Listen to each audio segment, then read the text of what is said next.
Hey crafters, make a cute treat box for Valentine's Day.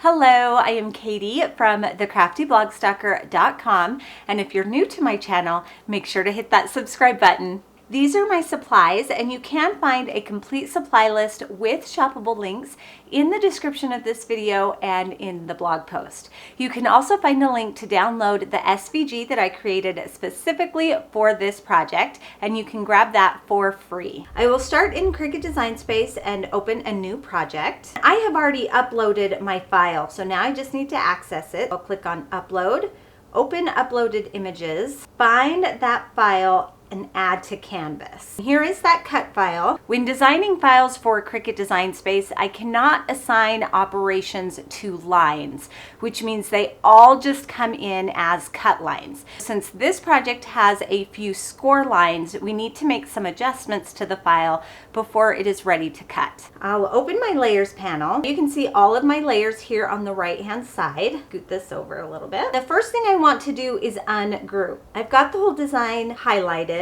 I'll hit the ungroup icon. Those layers have now ungrouped. I'm going to take my little pig pieces and move those to the side. You can see over here in the layers panel that all of these lines are cut. The layer with just the lines that look green there, those we want to change to score. I just want to highlight those lines, nothing else. I'll go to Edit, Operation, and then change those to score. And now they have that dash on them. So those won't cut, they'll score. But we need to attach those to the cut line. Otherwise they'll be cut apart from each other, which is silly, but that's how Design Space works.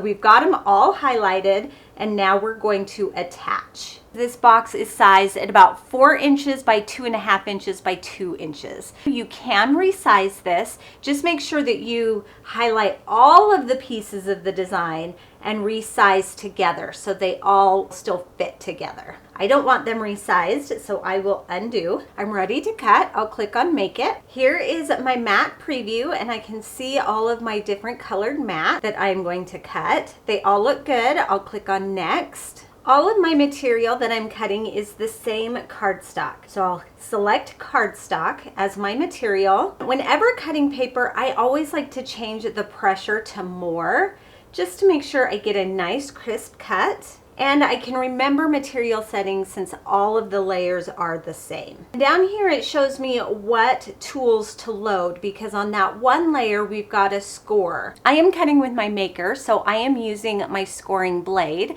but you can also use the scoring stylus on any of the Cricut machines as well. I'll just keep an eye on this so I know when to load that scoring blade. My first mat is my darkest mat, which I am using gray, so I can load that. When this light begins to blink, I can press it to start the cut. It's done cutting, so I can unload my mat and load my next color. Here are all my cut pieces. The first thing I'm going to do is assemble my cute little piggy here. I am using some precision glue because I really like this tip here on the end. It's great for paper piecing these small pieces together. I'll start with the cute little piggy face. I want the gray outline around all the pieces to be fairly even, or as even as possible. And there is our cute little pig. So cute. Before I score our box piece, I want to add our cute little pig and saying. Our pig is going to go right there. Then we get to do the letters. Now the letters are going to be the most difficult since they are so small. To help me line them up straight, I've got this old gift card. And I'm going to take some washi tape. Just put that along the bottom there. I can line up the letters on that washi tape. I'm going to have to go backwards, just sticking them down. So there's my Hogs and I'll take my glue and just add glue to the back of those letters. Now I can center this much better on my piece here. Push those down and carefully pick it back up. There's my Hogs end. I'm going to do the same thing for my kisses.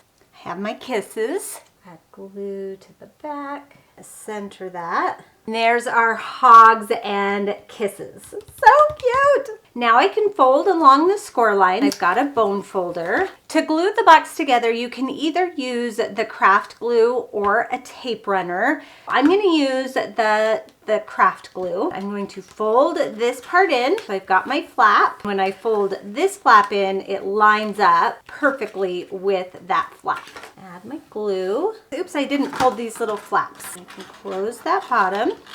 I'm going to put some glue on there just to hold it since kisses are kind of heavy. This again is completely optional. I'm just trying to make the box a little bit more sturdy. Put that in there. And then I can open it and push down on that tab from the inside. Now that's stuck inside. I'll grab my kisses. I did realize I missed a huge opportunity because I could have done hugs and kisses. Since I'm doing hogs and kisses, I did not think about that until after I'd already purchased the kisses. So they're just getting kisses, but it would be really cute to add the hugs in there as well. Put those in there. It actually holds quite a bit, or you could put any candy in there. It doesn't have to be kisses. Close that up. And there is a cute little gift. Perfect for Valentine's Day, but could also be given any time of year. Thank you for joining me, and make sure to visit my website, thecraftyblogstalker.com, to grab this free SVG. Thanks everyone. Bye and happy crafting.